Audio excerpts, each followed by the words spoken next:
Bom dia, meu querido e minha querida estudante, tudo bem com vocês? Espero que sim. Aqui é o professor de Física Tiago Lima para mais uma aula no YouTube. Vai ser a nossa segunda aula sobre leis de Newton. Na primeira aula sobre esse assunto, falamos sobre o que era a grandeza força, aprendemos a calcular a força resultante. Depois, começamos a entender a evolução das ideias sobre a causa do movimento dos corpos. Falamos primeiro sobre a teoria do ímpeto, a teoria formulada por Aristóteles para explicar a causa do movimento dos corpos.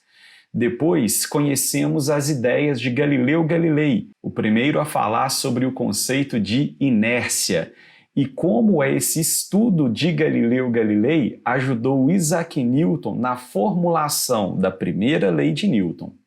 Agora vamos falar sobre a segunda lei de Newton, também conhecida como princípio fundamental da dinâmica. Se você tem interesse no assunto, seja porque é um estudante do ensino médio ou vai tentar o Enem ou outros vestibulares, fique comigo até o final. Dinâmica, lei de Newton, é um dos assuntos mais cobrados nos vestibulares.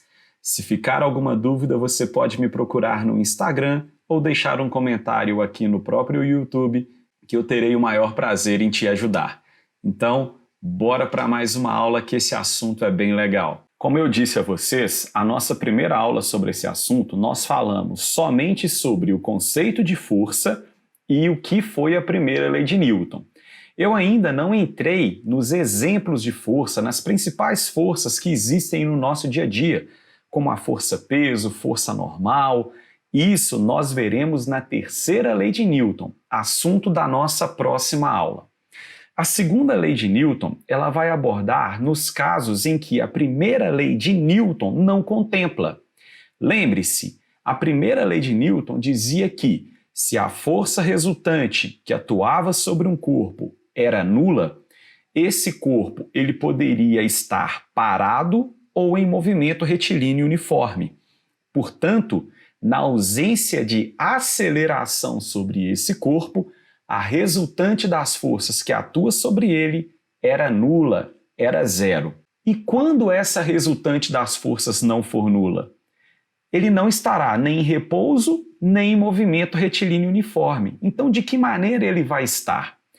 Isaac Newton percebeu que a força produz variação do movimento do corpo, ou seja, uma força provoca aceleração. A força é o agente que causa a variação no movimento. E variação no movimento, em função do intervalo de tempo, é a nossa grandeza a aceleração. Resumindo, força gera aceleração em um corpo. Isaac Newton também percebeu que a aceleração ela é proporcional a essa força resultante.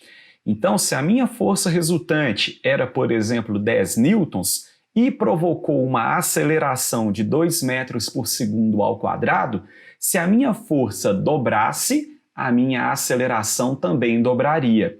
É isso que significa dizer que a aceleração é proporcional à força resultante. Vamos entender isso através de um experimento que vamos imaginar. Eu tenho um corpo qualquer com uma massa que eu não conheço, eu coloco esse corpo sobre uma superfície cujo atrito é desprezível. Eu vou até esse corpo e aplico uma força de 4 newtons.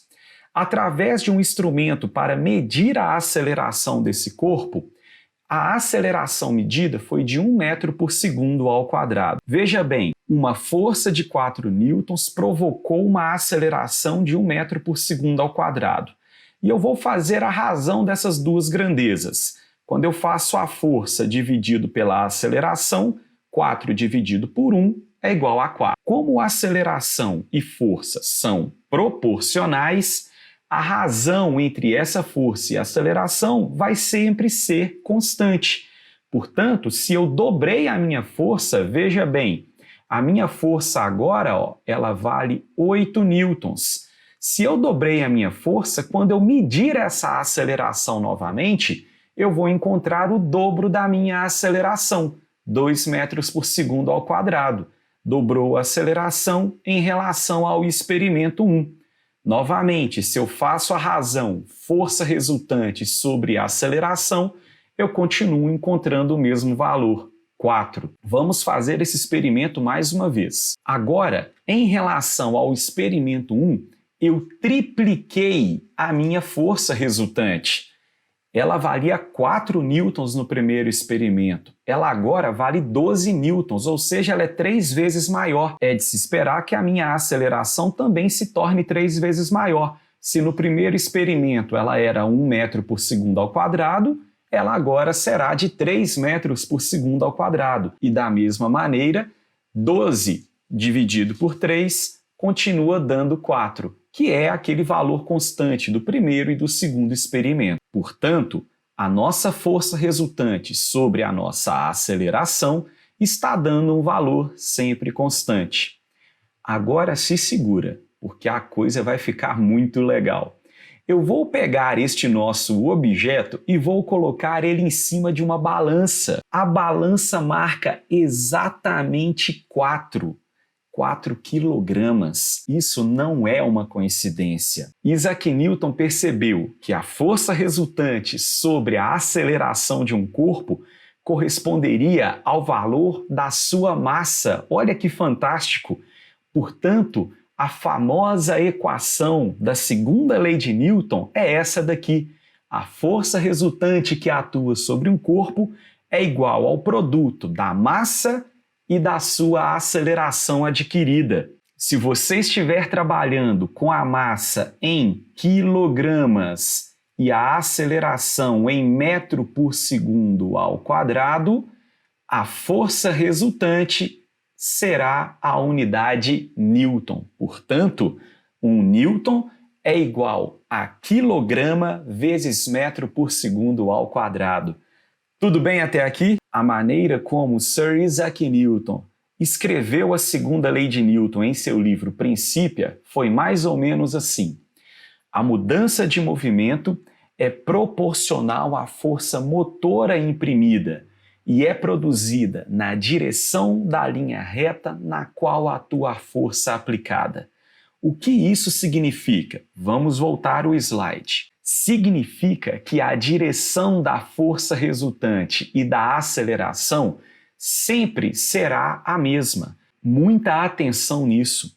Se você soma as forças que atuam no corpo, podem ser milhares de forças, e a força resultante, por exemplo, tem sentido para cima, significa que a aceleração desse corpo também terá sentido para cima. E a consequência da segunda lei de Newton vai ser a aplicação desse estudo matemático em todos os movimentos que possuem aceleração.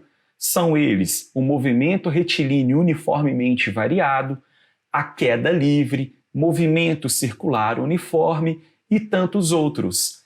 É por isso que é tão importante estudar a cinemática e depois aplicar as leis de Newton sobre estes movimentos. Quando você tem um carro que tinha uma velocidade grande e é desacelerado até parar, nós vimos que a aceleração ela era oposta ao movimento. A velocidade do corpo é para a direita, mas se ele vai parar, a aceleração deve ter o sentido oposto. A aceleração estará para trás. Portanto, a força resultante que atua sobre esse veículo, que causou essa aceleração para trás, também deve estar apontando para a esquerda, no mesmo sentido da nossa aceleração. Se temos um objeto em queda livre, livre da resistência do ar, ele cai com a aceleração da gravidade. Existe uma força provocando essa variação da velocidade. E essa força receberá o nome de força-peso. É a força de atração gravitacional que a Terra exerce sobre os corpos em seu campo gravitacional. Portanto, a queda livre também é uma aplicação da segunda lei de Newton. E por fim, e não menos importante, teremos os movimentos curvilíneos. Afinal, quando um corpo descreve uma curva, existe uma aceleração atuando sobre ele. a aceleração centrípeta. Para que essa aceleração centrípeta ela exista, é necessário que uma força resultante também exista. Portanto, quando um carro está em movimento circular uniforme, existe uma força apontando para o centro dessa curva que gera a variação da velocidade, que gera a nossa aceleração centrípeta. Inclusive, a dinâmica do movimento circular uniforme vai ter um capítulo todo especial somente para ela. No MRUV e na queda livre, a gente vai ver em muito breve. A melhor maneira de testar se você entendeu um conteúdo de física é fazendo exercícios. Não tem outra maneira. É sentar a bunda na cadeira e começar a fazer exercícios. Eu selecionei alguns exemplos para que a gente possa fazê-los juntos. Olha só. A segunda lei de Newton afirma que o módulo da aceleração adquirida por um corpo é proporcional à intensidade da força resultante sobre ele e inversamente proporcional à sua massa. Assim, observando a figura abaixo e admitindo que a superfície seja horizontal, a aceleração da caixa retangular, sabendo que sua massa é de 2,5 kg, e as forças F1 e F2 são horizontais e opostas, em metros por segundo é igual a quanto? Acabamos de ver que força resultante sobre um corpo é igual à massa deste nosso corpo vezes a aceleração. Quando um corpo está submetido a duas forças que têm a mesma direção, sim, F1 e F2 são paralelas, estão na direção horizontal, mas essas forças estão em sentidos opostos, nós podemos escrever que o módulo da força resultante é o módulo de uma força menos o módulo da outra. No caso, 12 newtons menos 32 newtons. Essa força resultante, portanto, ela é igual a menos 20 newtons. Esse sinal negativo, ele apareceu porque a força que é maior, F2, ela possui sentido para a esquerda. E a gente pode convencionar que essa força para a esquerda tem um sentido negativo. Mas isso não vai fazer diferença no nosso cálculo. Eu posso escrever simplesmente que a minha força resultante é igual a 20 newtons. Para calcular a aceleração, eu vou substituir na minha equação. Força resultante é igual a 20. A massa do nosso corpo é igual a 2,5. E a aceleração é o que eu quero calcular. Repare que as unidades estão todas no sistema internacional, Newton e quilograma. Passando este 2,5 para cá dividindo, 20 dividido por 2,5 será igual à nossa aceleração, e nesse caso, a nossa aceleração será de 8 metros por segundo ao quadrado. Ou seja, essas duas forças que estão atuando ali no nosso corpo provocarão nele a variação da velocidade de 8 metros por segundo a cada segundo. Um detalhe importante que não foi colocado aqui. A aceleração deste nosso corpo é para a esquerda. Afinal, a força 2 é maior do que a força 1. Portanto, o sentido da minha força resultante é para a esquerda. Força resultante e aceleração possuem sempre o mesmo sentido. Resposta dessa questão, letra A. Bem tranquilinho, concordam? Vamos agora para um exemplo da UERJ. Eu fiz uma adaptação nessa questão, pois ela pedia algo relacionado a impulso e quantidade de movimento, que são dois conteúdos que nós só vamos estudar muito lá na frente. Portanto, ao invés de calcular o que a questão pedia, eu mudei. Eu coloquei para a gente determinar a massa do corpo. Antes de falar sobre isso, vamos analisar o enunciado e o gráfico que aqui estão. O gráfico abaixo indica a variação da aceleração A de um corpo, inicialmente em repouso, e da força F que atua sobre ele. Veja bem, nós temos um gráfico da força em newtons e da aceleração em metros por segundo ao quadrado. É muito fácil calcular a massa de um corpo nesse exemplo, mas vamos discutir algo a mais. Se eu quiser calcular a inclinação desse meu gráfico, força em função da aceleração, basta que eu calcule a tangente daquele ângulo θ. E a tangente de um ângulo é o cateto oposto deste nosso triângulo, que aqui está relacionado com a força que atua em um corpo sobre o cateto adjacente, que nesse caso é a nossa aceleração. Acabamos de aprender que força sobre aceleração é igual a massa. Portanto, querido estudante, atenção!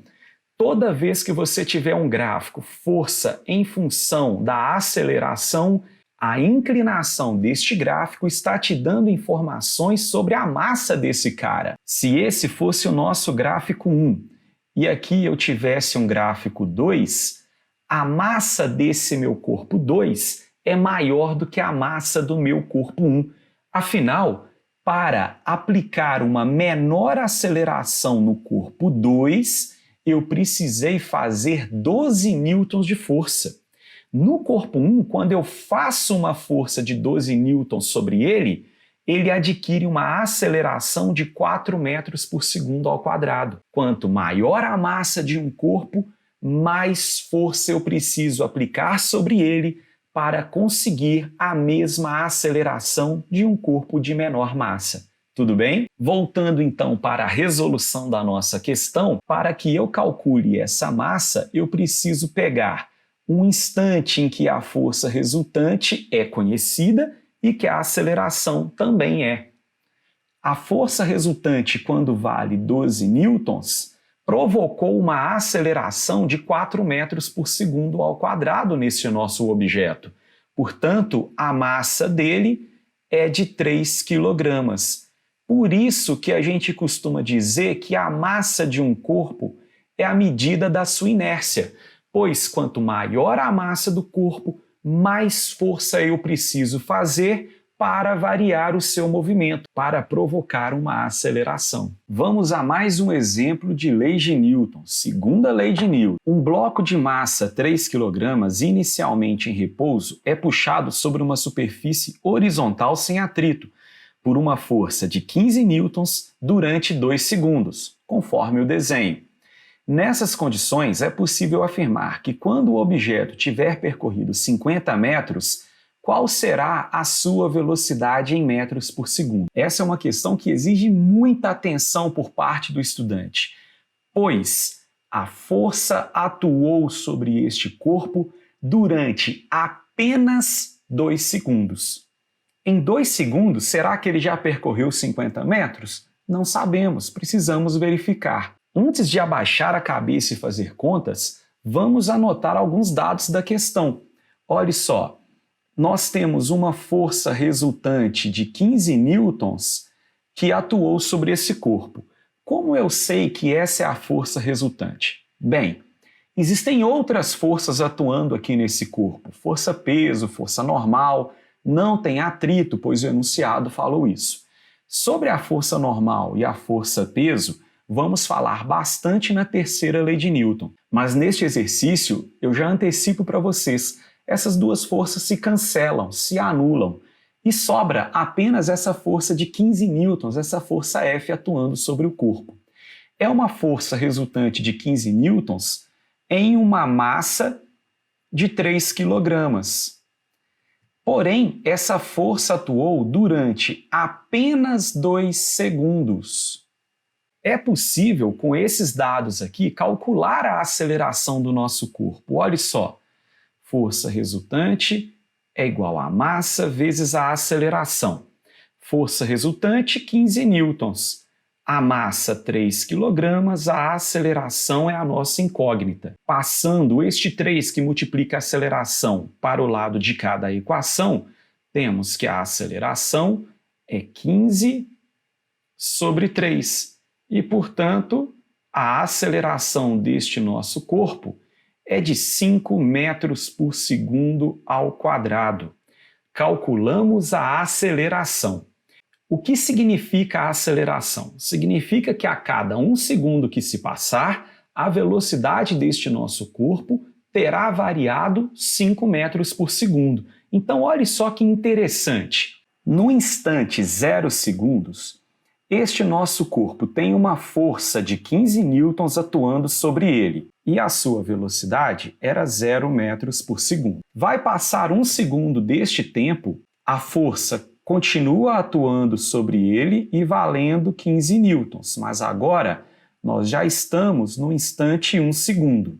Se a velocidade desse corpo aumenta 5 metros por segundo a cada segundo, ele agora está com uma velocidade de 5 metros por segundo. Após mais 1 segundo, a velocidade deste nosso corpo já é de 10 metros por segundo. Qual foi a distância que esse corpo percorreu nestes 2 segundos? Podemos usar Torricelli para calcular esse deslocamento. Olhe só, v ao quadrado é igual a v0 ao quadrado mais 2 vezes a aceleração vezes ΔS.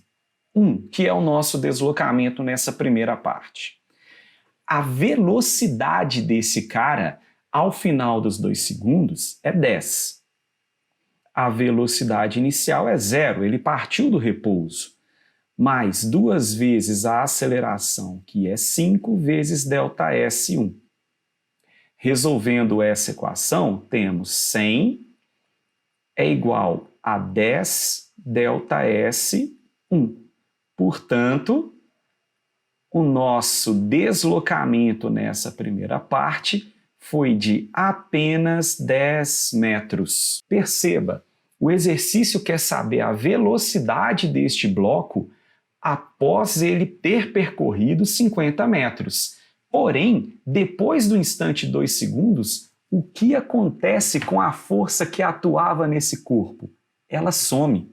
A partir do instante 2 segundos, por exemplo, 3 segundos, 4 segundos e por aí vai, nós temos que a força resultante sobre esse corpo passa a ser nula. Portanto, até aqui ele havia percorrido 10 metros. Para ele percorrer o restante, os outros 50 metros, ele vai precisar fazer isso sem nenhuma força o empurrando para a frente. Vamos ter que lembrar da nossa aula passada, da primeira lei de Newton. O nosso corpo já se encontrava em movimento. Quando a força que atuava sobre ele deixou de existir, ele já estava com uma velocidade de 10 metros por segundo. Dessa forma, quando a força resultante que atua sobre ele passa a ser 0, ele continuará em movimento retilíneo uniforme com uma velocidade de 10 metros por segundo. Enquanto houver essa pista sem atrito, sem uma força retardadora do seu movimento, ele continuará andando em movimento retilíneo uniforme. E é por isso que ele chegará na posição 50 metros com a velocidade de 10 metros por segundo, a mesma velocidade que ele tinha após essa força deixar de empurrá-lo. Muito boa essa questão. Está claro até aqui, meu querido estudante? Vamos para o nosso próximo exemplo. Um trator com 2.000 kg de massa puxa um arado de 80 kg, exercendo sobre ele uma força de 200 newtons. Então, este nosso tratorzinho aqui está puxando esse arado para frente com uma força de 200 newtons.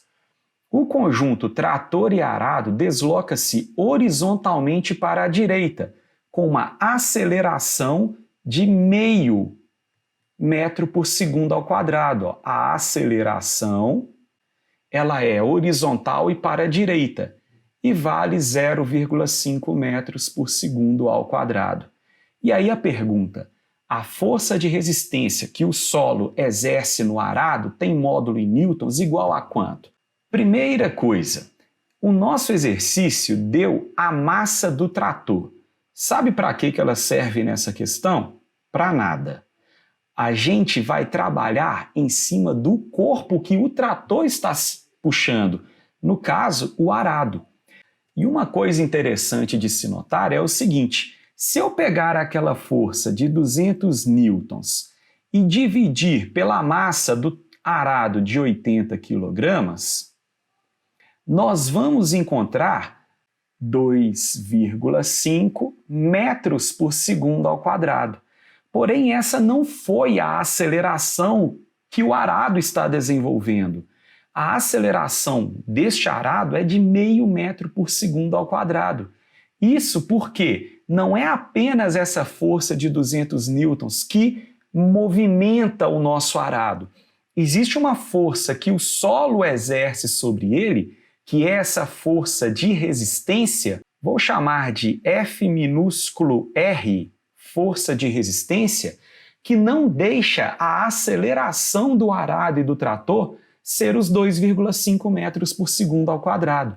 Então, muito cuidado para já não chegar pegando força, dividindo por massa, porque não é simples assim, nós precisamos pensar um pouquinho na questão.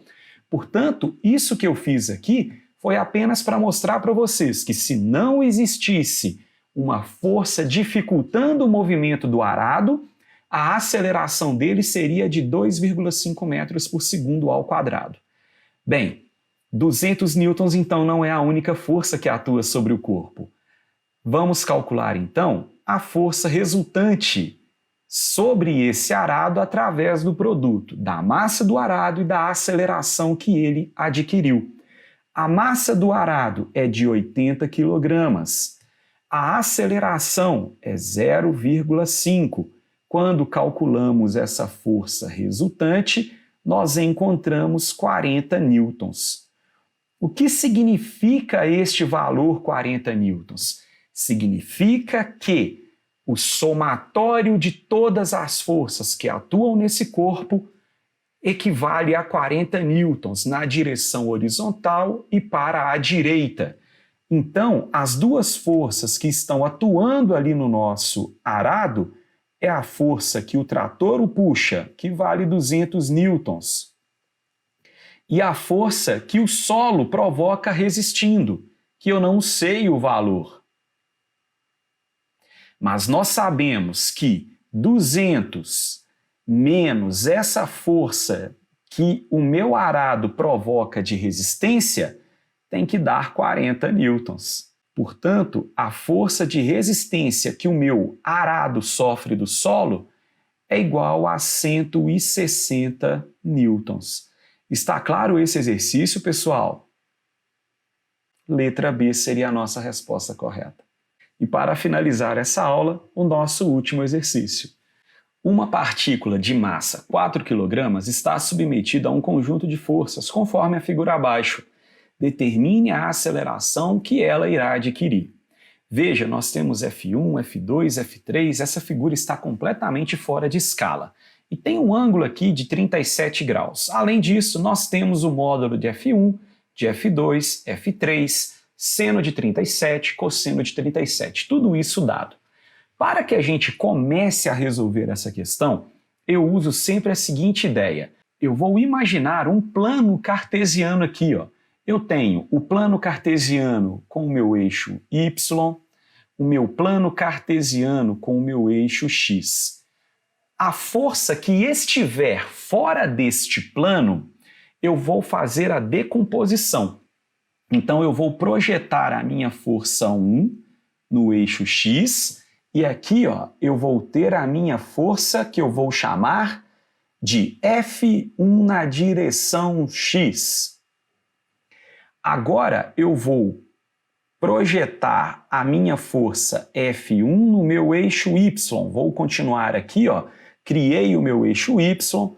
Aqui está a minha força F1 projetada em Y. Vou chamá-la de F1 na direção Y. Agora eu preciso calcular F1x e F1y. E assim eu posso deixar aquela força 1 de lado. Para isso, vamos usar as relações de um triângulo retângulo. Veja bem, o nosso F1y é este lado aqui, ó, do meu triângulo retângulo. Concordam comigo? Ó? Este é o F1y. Nós sabemos que seno de 37 é o cateto oposto, que no caso é F1y, sobre a hipotenusa, que é o nosso F1. Seno de 37 é 0,6. F1y é o que eu quero descobrir e F1 é igual a 10. Portanto, nós temos que F1 na direção y vale 6 newtons. Já o cosseno de 37 é igual ao cateto adjacente, que nesse caso é F1 na direção x, sobre a hipotenusa, que é o nosso F1. Cosseno de 37 é 0,8. F1x é quem eu quero descobrir e F1 é igual a 10. Resolvendo essa continha, F1 na direção x é igual a 8 newtons. Agora, o que eu posso fazer?